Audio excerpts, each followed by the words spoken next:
선언이 이어집니다. 예수님이 그림을 그려주세요. 행복한 사람의 그림을 보여주세요. 첫 번째 그림은 무엇입니까? 천국을 움켜쥔 가난한 농부의 얼굴이에요. 예수님이 천국 비유에서도 말씀하셨지만 자기의 있는 재산을 다 팔아서 밭을 샀는데 그 밭에 보물이 있어요. 그 보물을 발견하고 가슴에 안고 행복해하는 농부의 모습, 기뻐하는 농부의 모습, 그런 모습을 보여주세요. 여러분 상상만 해도 행복하지 않습니까? 보물을 가득 가슴에 안은 농부의 행복한 얼굴. 여러분 우리는요 이런 경향이 있어요. 천국은 이런 그 자격이나 이런 어떤 수준에 올라가야, 그걸 소유해야 천국에 더 가까이 갈 수 있다고 생각하는 경향이 있습니다. 하지만 천국은요, 예수님이 얘기해 주시는 거예요. 완전히 무엇을 소유하는 게 아니라 완전히 산산조각난 그런 가난한 마음을 가진 자들에게 천국이 찾아왔다고 선언하고 계세요. 내 힘으로는 아무것도 할 수 없구나, 그런 것을 깨닫는 자만이 고개를 들어서 하늘을 바라볼 수 있기 때문에 그렇습니다. 그럼 놀이동산에서 엄마를 잃어버린 아이가 내가 엄마를 잃어버렸구나, 엄마 어디 있지? 라는 생각을 가질 때 비로소 울기 시작합니다. 아이가 소리내어서 응아하고 울기 시작할 때 그때는 희망이 있는 거예요. 주변의 사람들이 그 아이를 이제 길을 잃어버렸구나, 뭐가 문제가 있구나, 대안을 찾기 시작하는 것이죠. 그 아이는 엄마를 찾을 확률이 매우 높아진 거죠. 근데 문제는 아이가 운다고 엄마를 찾는다는 보장이 없다는 거예요. 그게 바로 가난한 마음이 가난한 것이 천국을 얻게 되는 당위가 될 수 없는 이유예요. 마음이 가난하면 천국을 얻게 된다는 공식을 말씀하는 게 아니에요. 그건 그렇게 생각하는 건 하나의 윤리고 하나의 율법이죠.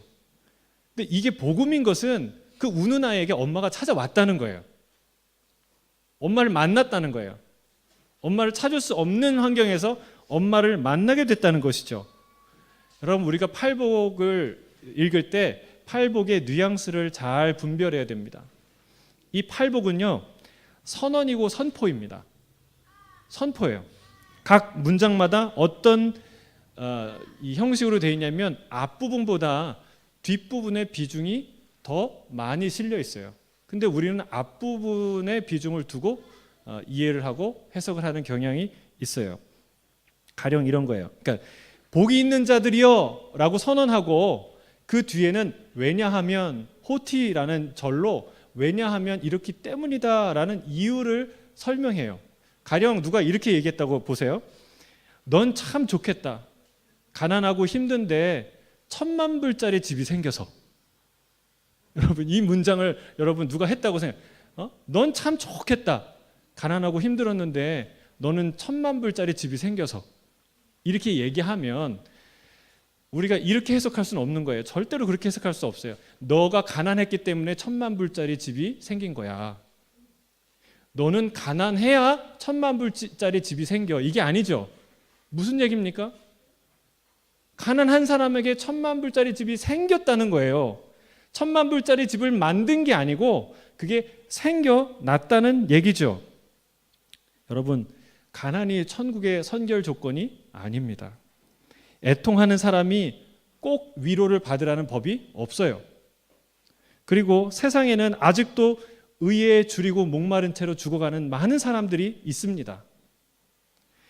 여러분 우리가 팔복을 그런 식으로 이해를 하면 마음이 가난해야지, 그리고 애통해야지, 긍휼해야지, 이런 식으로 이해를 하면 우리가 어떻게 이걸 해석할 수 있냐면 우리에게도 영적 팔체질이 있구나.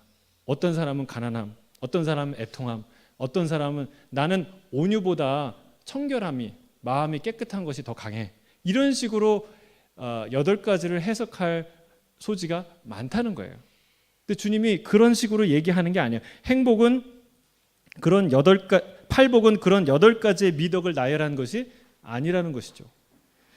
우리에게 임한 천국, 우리에게 다가온 천국, 길을 잃어버린 아이가 엄마를 찾은 그 복된, 너 참 좋겠구나 엄마 찾아서. 가난하고 정말 너무너무 힘들어서 찢어질 정도로 그 가난함을 경험하고 있었는데 넌 참 좋겠다 1,000만 불짜리 집이 생겨서, 이렇게 말하는 것과 같다는 사실입니다. 여러분, 팔복의 구조 자체가 그래요. 첫 번째 팔복의 이 선언이 뭐예요?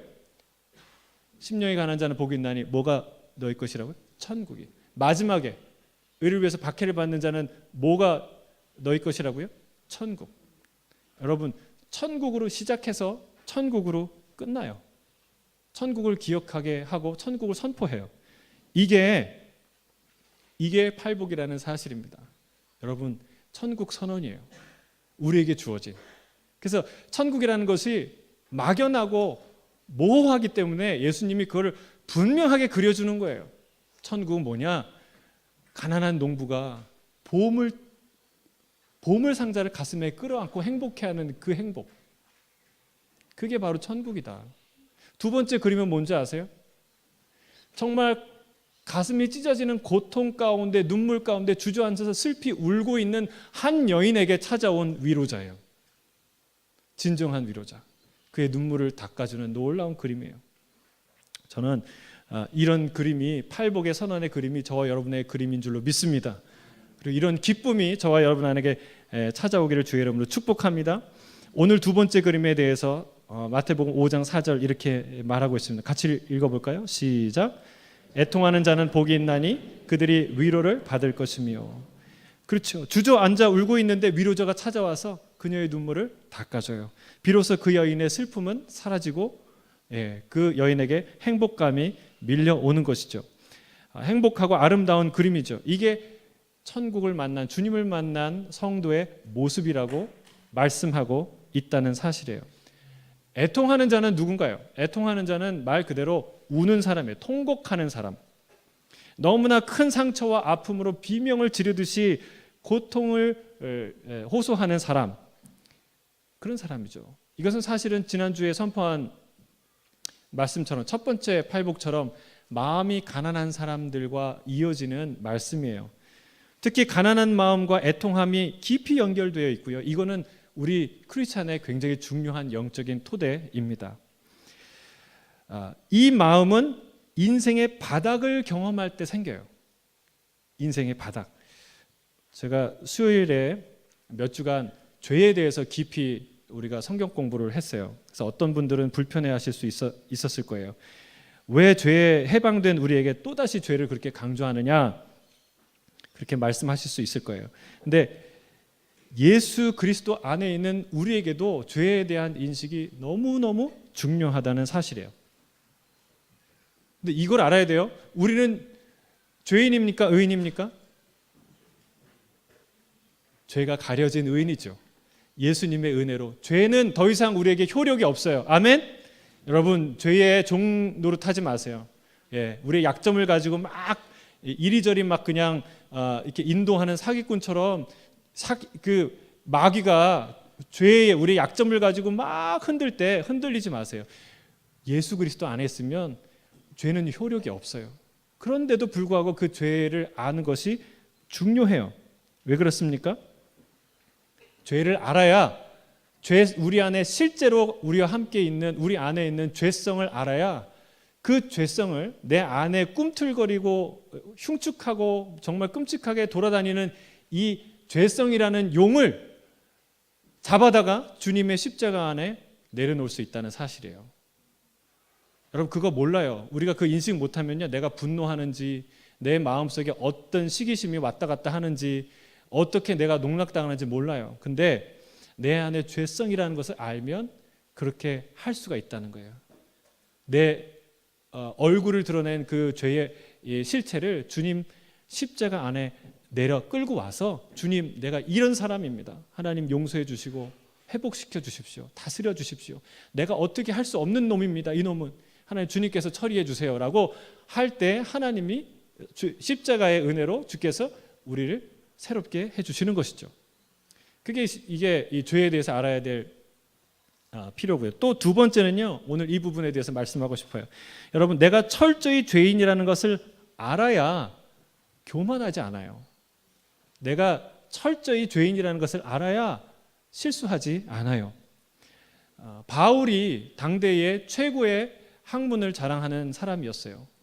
그런데 그는 그 최고의 신학자죠. 그리고 누구에게도 이렇게 꿀리지 않는 그런 당당한 사도였는데요. 그 사람이 자기에 대해서 뭐라고 고백합니까?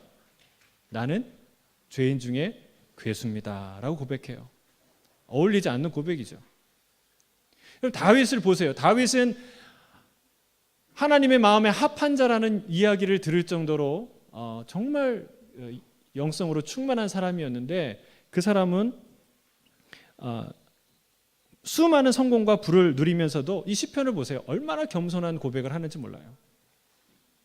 내 죄가 머리털보다 많습니다 라는 고백을 해요. 여러분, 머리털을 세보셨나요? 머리털이 많거든요. 저는 특별히 많지만 여러분, 이 머리털보다 많은 죄를 자기가 느꼈다는 거, 깨달았다는 거예요. 이 두 사람은 모두 자신의 밑바닥을 본 사람들이에요. 내가 얼마나 흉악한 자인지, 얼마나 죄인인지 인정하지 않을 수 없던 자들입니다. 바울은 누구예요? 자기 의로 충만해서 예수 믿는 사람들, 저 연병과 같은 사람들, 이 시대의 바이러스와 같은 사람들 잡아 죽여야 되겠다. 앞장서서 그 사람들 핍박하고 죽였던 사람이에요. 하나님을 대적했던 자죠. 여러분, 다윗은 누굽니까?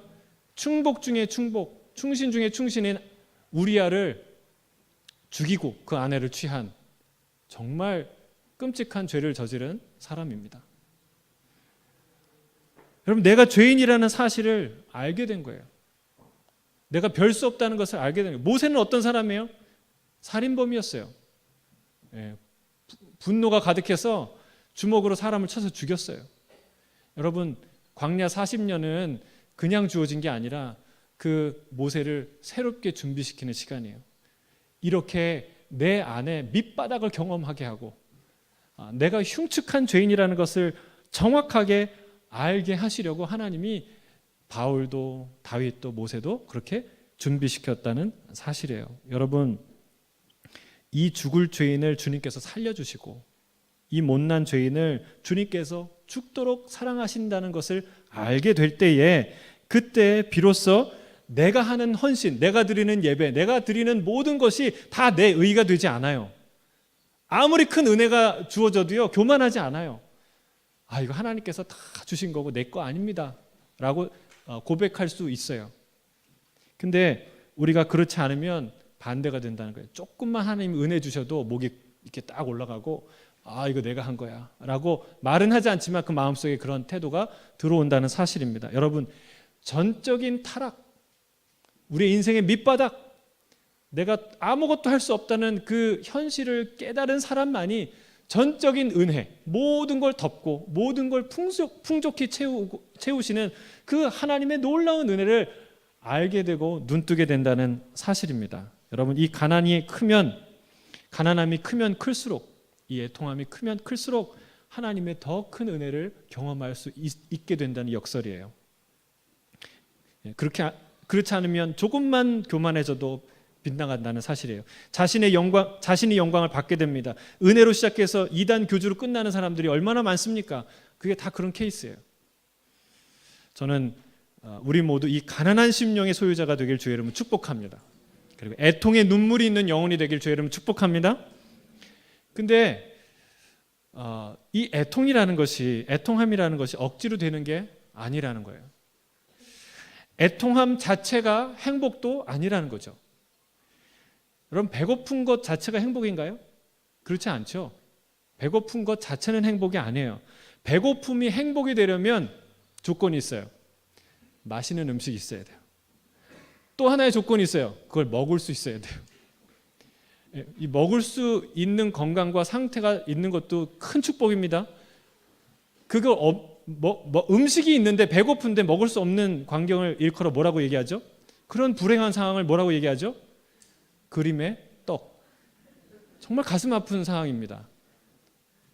배고픔이 행복이 되려면 먹을 수 있는 맛있는 음식이 있어야 돼요. 그걸 만나야 배고픔이 행복이 돼요. 여러분, 애통함 자체가 행복 아니에요. 애통함이 행복이 되려면 어떤 조건이 필요합니까? 위로자가 있어야 돼요. 진짜 위로자. 우리의 마음과 영혼을 위로할 그분을 만날 때에 그 애통한 자는 복이 있는 거예요. 행복한 거예요. 여러분, 우리 하나님은 진정한 위로자이신 줄 믿습니다. 여러분, 우리 하나님은 위로자예요. 그래서 기쁘다는 거예요. 그래서 너희가 복이 있다는 거예요. 이 하나님을 만난 사람 행복할 사람이다 라고 고백하는 거예요. 이사야 40장에 보면요, 내 백성을 위로하라 얘기해요. 내 백성이 2배나 벌을 받았도다 라고 말해요. 그러니까 벌을 내리지 않았거든요, 아직. 그런데 하나님이 매를 들고 이 녀석 매를 한 대 맞긴 맞아야 되는데 너무 사랑하는 아들이라서 너무 가슴이 아픈 거예요. 눈물이 핑 도시는 거예요. 주님이 매를 때리기 전에 내 백성을 위로하라 라고 말씀하세요. 우리 주님은 위로의 하나님이에요. 뿐만 아니라 우리에게 앞으로 위로의 종을 보내겠다 말씀하세요. 그게 이사야 61장 1절부터 3절이에요. 같이 읽어볼까요? 시작.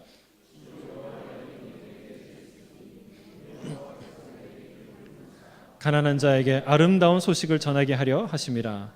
나를 보내사 마음이 상한 자를 고치며 포로된 자에게 자유를, 갇힌 자에게 노임을 선포하며 여호와의 은혜의 해와 우리 하나님의 보복의 날을 선포하며 모든 슬픈 자를 위로하되 무릇 시온에서 슬퍼하는 자에게 화관을 주어 그 죄를 대신하여 기쁨의 기름으로 그 슬픔을 대신하며 찬송의 옷으로 그 근심을 대신하시고 그들이 의의 나무 곧 여호와께서 심으신 그 영광을 나타낼 자라 일컬음을 받게 하려 하심이라. 여러분, 이 팔복의 배경이 되는 말씀이 사실은 이 이사야 61장 1절, 2절, 3절 말씀이에요. 그래서 예수님이 팔복 선언할 때요, 이스라엘 백성이 떠올렸던 말씀이 이 말씀이었다는 사실이에요. 근데 놀라운 것은요, 마태복음이 이사야 61장의 말씀을 배경으로 한 예수님의 설교를 첫 번째 산상수훈의 설교로 등장시키는데, 누가복음은 똑같은 내용은 아니지만 아예 예수님이 첫 번째 설교하시는 장면, 회당에 가서 첫 번째 설교하시는 장면에 이 말씀을 선포해요. 처음으로 예수님이 성경을 읽어서 낭독하는데 이사야 61장 1절, 2절, 3절을 읽으시고 이 말씀이 너에게 응했다라고 선포하세요. 기록은 다르지만 다른 순서로 다른 모양으로 기록했지만 똑같은 내용을 선포하고 있는 거예요. 뭐예요? 마태나 누가가 얘기하는 것은 예수님이 이 땅에 오신 것은 바로 이사야 61장 위로의 종으로 하나님이 보내주시기로 한 그분의 성취다. 그 약속의 성취로 예수님이 오셨다라고 선언한다는 사실입니다. 여러분, 오늘 본문을 보면 61장 1절, 2절, 3절을 보면 뭐라고 나와 있어요? 여러분, 여호와의 종 메시아가 오면 마음이 상한 자를 고치신대요. 그리고 모든 슬픈 자를 위로하신대요. 할렐루야. 여러분, 진짜 슬픈 사람 임자 만났어요. 여러분, 이제 다 슬픔이 떠나갈 거예요. 이 예수님 만나면 진짜 예수님은 위로자세요. 우리의 마음을 고치시는 분이에요. 할렐루야. 우리 안에 있는 모든 슬픔과 걱정은 떠나갈지어다.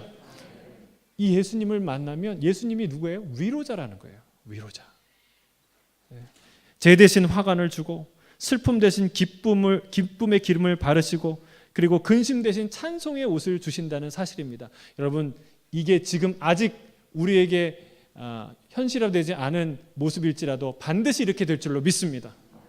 그게 하나님 예수 그리스도가 하시는 말씀이라는 사실이에요. 자, 애통함을요 가장 극렬하게 경험할 수 있는 곳이 어디냐? 제가 생각하기에는 화장터입니다. 한국의 화장터. 우리 어린 학생들을 위해서 잠깐 설명이 필요해요. 화장터면 가서 화장하는 곳이냐?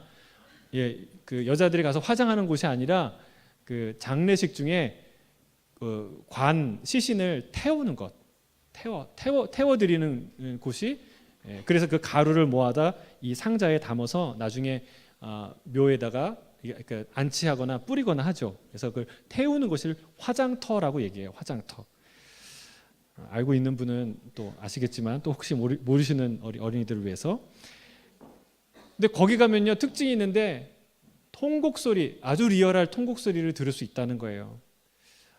왜냐하면 불 속으로 관이 들어가는 그 모습을 목격하기 때문에 이 유가족들이 그렇게 울어요. 통곡을 합니다. 그리고 멈추지 않는 통곡 소리를 악 하면서 비명소리 같은 통곡 소리를 듣는데 마음이 너무 가슴이 아파요. 그 통곡 소리 들으면 저게 슬픔이구나. 저게 애통이구나. 저게 이별이구나. 저게 우리가 처한 죽음의 현실이구나라는 것을 깨달을 때가 많이 있어요. 근데요, 감사하게도 기독교인들의 장례는 좀 달라요. 이별의 슬픔이 있죠. 눈물도 있어요.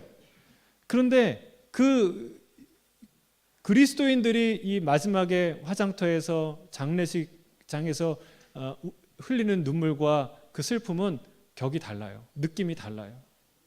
왜 다를까요? 첫 번째는 성도들의 위로가 있기 때문에 그렇고, 여러분 우리는 장례에 은혜가 있는 교회가 되면 좋겠습니다. 정말 예수 따라가는 교회에 장례식 왔다가 예수 믿게 됐어. 천국을 봤어. 천국의 공동체를 경험했어. 이런 말이 나오기를 주의 이름 축복합니다. 제가 장례식을 한국에 있을 때 1년에 그 공동체가 600명, 700명 되니까요. 장례식을 20번에서 25번 하고 막 그래요. 그것도 2일장, 3일장 막 이런 3일장 이런 장례를 하는데 장례식에 은혜가 있어요. 왜? 장례식에 서면 인생의 끝이 보이고 끝 너머에 있는 천국이 보이기 때문에 장례식에는 은혜가 있어요. 두 번째, 크리스찬들의 장례식이 다른 이유는요, 천국 때문에 그렇습니다. 하나님의 위로 때문에, 하늘의 위로 때문에 그래요. 성도는 죽어서 구천을 떠도는 귀신이 되는 거 아닙니다. 성도는 주 안에서 죽는 즉시 주님 품에 안겨요. 여러분, 예수님께서 십자가 오른편에 있었던 강도한테 뭐라고 얘기했습니까? 오늘 내가 나와 함께 낙원에 있을 것이다, 있게 될 것이다 말씀하셨어요. 여러분, 죽었던 모세와 엘리야가 언제 예수님 만납니까? 변화산에서 만나요. 요한계시록에 보면 순교한 영혼들이 하나님께 드리는 기도의 장면이 나와요. 여러분, 죽으면 우리의 영혼이 구천 떠도는 거 아니에요. 주님 재림 때까지 영혼이 그냥 계속해서 육체와 함께 잠드는 거 아니에요. 죽으면 주님과 함께 즉시 주님 품에 안기는 놀라운 은혜가 있게 될 거예요. 여러분, 이게 위로라는 거예요. 이게 위로라는 거예요. 위로를 주기 위해서 만들어낸 말이 아니기 때문에 진짜 위로예요. 아무리 여러분 위로를 해도 위로가 안 되는 말이 있어요. 예를 들면 암에 딱 걸렸는데 친구가 찾아와서 친구야, 안타깝지만 어떡하겠니? 암이 걸렸는데 암이 없다고 생각해봐. 그게 너 마음이 편해. 이런 얘기를 한다면 그게 위로겠습니까? 더 큰 상처죠. 여러분, 근거 없는 위로는 위로가 아니에요. 세상의 종교에서 말하는 극락 왕생은 근거가 있는 얘기가 아니에요. 그냥 개념이에요. 불교에서 극락은 그냥 개념이에요. 근데 성경에서 말하는 천국은 그와 달라요. 예수님이 내가 아버지께로부터 천국에서 왔다, 내가 본 것을 말한다 라고 얘기했고, 예수님의 사역과 설교의 대부분 천국에 대한 이야기를 하셨어요. 그리고 제자들이 변화산에서 예수님의 부활과 승천을 통해서 천국을 경험했어요. 사도 바울도 삼층천을 경험했다고 말하고 있어요. 우리에게는요, 허다한 증인들이 있습니다. 우리의 신앙은 바로 그 증인들의 증거 위에 세워지는 게 우리의 신앙이에요. 할렐루야. 근거 없는 위로와 다르다는 거예요. 이게 위로라는 거예요. 이게 위로. 여러분, 우리 인간사에 가장 큰 애통함의 원인은 무엇입니까? 죽음이에요. 죽음. 그래서 우리가 입만 열면 죽겠다고 얘기하는 거죠. 뭐라고 얘기합니까? 배고파서 죽겠다. 아파서 죽겠다. 웃겨서 죽겠다. 지겨워서 죽겠다. 그거 참 죽인다. 참 좋다 그러면 되는데 참 죽인다 그러잖아요. 감기만 걸려도 우리는요 죽을까 봐 두려워해요. 이러다 죽으면 어떡하지? 여러분, 우리의 모든 고통과 애통은 죽음과 연결이 됩니다. 끝이 있어서 슬프고, 끝이 날까 봐 두렵고, 끝이 난 사람 때문에 애통해 하는 것, 그것이 인생이에요. 이 죽음의 문제를 해결하기 위해 오신 분이 누굽니까? 예수 그리스도라는 거예요. 여러분, 하나님은 진정한 위로자예요. 왜냐하면 우리의 애통함을 누구보다 잘 아시고 그 애통함에 대해 가장 깊은 책임감을 갖고 계시고, 그리고 그 애통함에 대한 가장 높은 헌신을 하신 분이 우리 하나님이시기 때문에 그렇습니다. 우리 하나님 위로자예요. 우리에게 처한 이 죽음의 눈물, 고통의 아무도 씻겨줄 수 없고 아무도 해결해 줄 수 없는 이 죽음의 눈물을 닦아주기 위해서 오신 분이 바로 예수님이라는 거예요. 할렐루야. 여러분, 이게 진짜 위로 아니겠습니까? 성경은 또 말해요. 천국에 가면 놀라운 일들이 일어나는데 살짝 보여줘요. 예고편을 보여주는데 천국에 가면 어떤 일이 일어날 것인지 이런 일이 일어난대요. 계시록 21장 1절부터 4절 우리 같이 한번 읽어볼까요? 시작. 새 땅을 보니 처음 하늘과 처음 땅이 없어졌고 바다도 다시 있지 않더라. 또 내가 보매 거룩한 성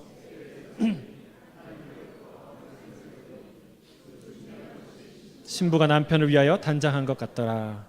내가 들으니 보좌에서 큰 음성이 나서 이르되 보라, 하나님의 장막이 사람들과 함께 있음에 하나님이 그들과 함께 계시리니 그들은 하나님의 백성이 되고 하나님은 친히 그들과 함께 계셔서 모든 눈물을 그 눈에서 닦아주시니 다시는 사망이 없고 애통하는 것이나 곡하는 것이나 아픈 것이 다시 있지 아니하리니 처음 것들이 다 지나갔음이로라. 할렐루야. 여러분, 천국 가면 어떤 일이 일어나냐면 모든 눈물을 다 닦아주신대요.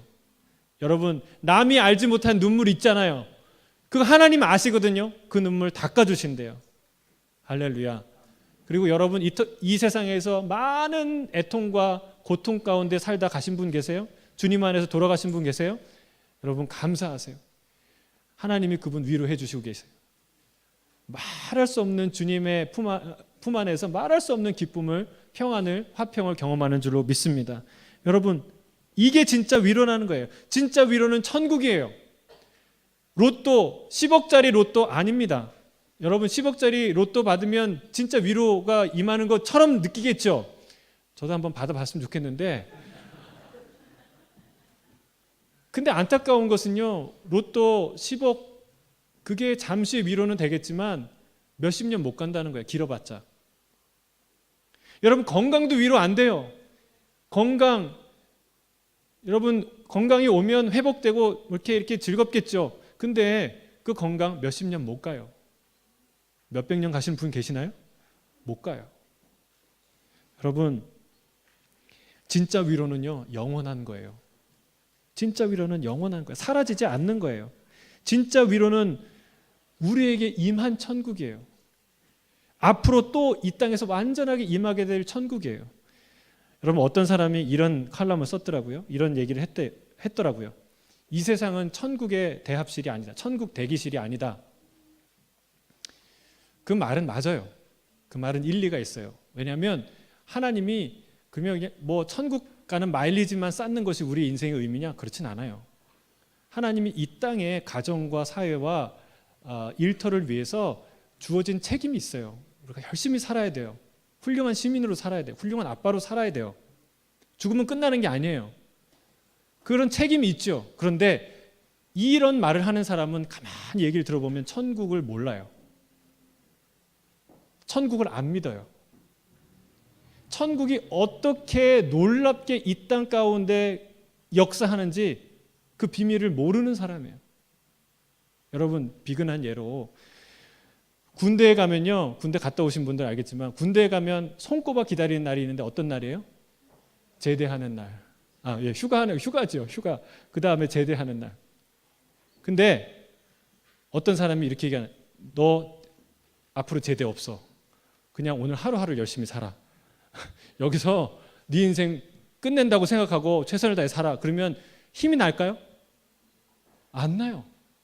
안 나요. 절대 안 나요. 그냥 그때부터는 캐세라세라 그러고 막 살아요. 여러분, 오히려 어떻게 할 때 열심히 삽니까? 너 휴가 갈 거야. 너 1개월 단축. 막 이렇게 하면은 열심히 일합니다. 훌륭하게 일해요. 진짜 문제는 뭐예요? 너의 인생은 여기서 끝나라고 얘기했을 때 탈영하고 싶은 거예요. 자살하고 싶은 거예요. 끝내고 싶은 거예요. 여러분, 우리의 진짜 문제는 어디예요? 천국이 있다라는 게 문제예요? 그것 때문에 우리의 생각이 해이해집니까? 가정을 소홀히 하고 직장을 소홀히 합니까? 그렇지 않아요. 우리의 진짜 문제는 여기가 끝이라는 거예요. 너 인생 여기서 끝나니까 최선을 다해. 이것 때문에 우리가 미치는 거예요. 희망이 없는 거예요. 갈 방향이 없는 거예요. 그래서 좌절하는 거예요. 여러분, 진짜 위로가 무엇입니까? 끝이 있어. 제대할 거야. 너 휴가 갈 거야. 너 인생의 끝에는 말할 수 없는 위로의 잔치가 벌어질 거야. 여러분, 이게 진짜 위로라는 거예요. 여러분, 이 천국이 이론이 되지 않고 먼 미래가 아니라 여러분의 것이 되길 주의 이름 축복합니다. 주님은 그걸 선포하는 거예요.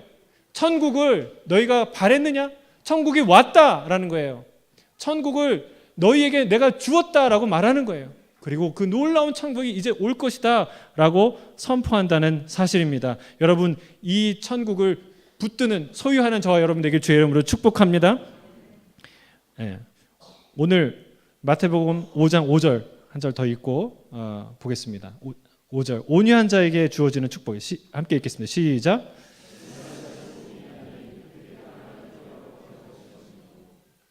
자, 예수님께서 그려주는 세 번째 천국을 맞이하는 자의 행복한 모습은요, 온유한 자에 대한 모습이에요. 여기서 온유한 자는요, 마냥 착한 순진한 사람을 뜻하는 게 아닙니다.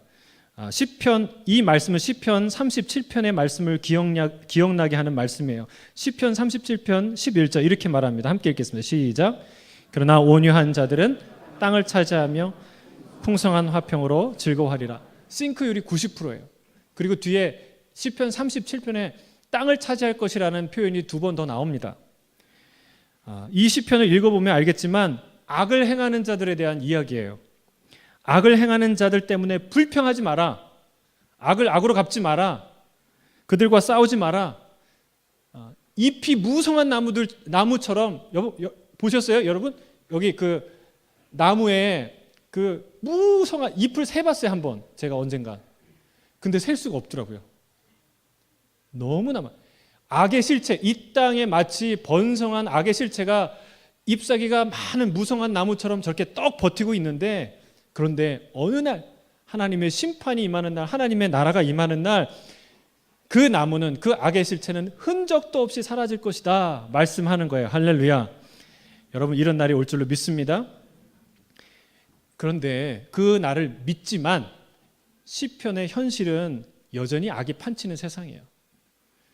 온유한 자라는 말은요, 아나라는 말인데, 히브리어로 아나라는 말은 bowed, 그러니까 고개 숙인, 그리고 휘어진 활, 그런 것처럼 구부렸다는 뜻이에요.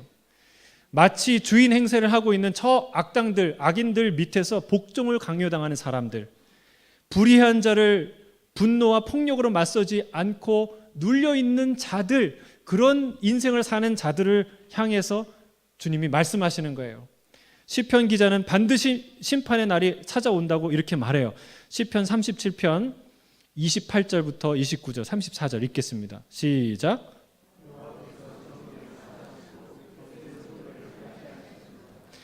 그들이 영원히 보호하심 받으나 악인의 자손은 끊어지지, 의인이 땅을 차지하며 거기서 영원히 살리로다. 여호와를 바라고 그의 도를 지키라. 그리하면 내가 땅을 차지하게 하실 것이라.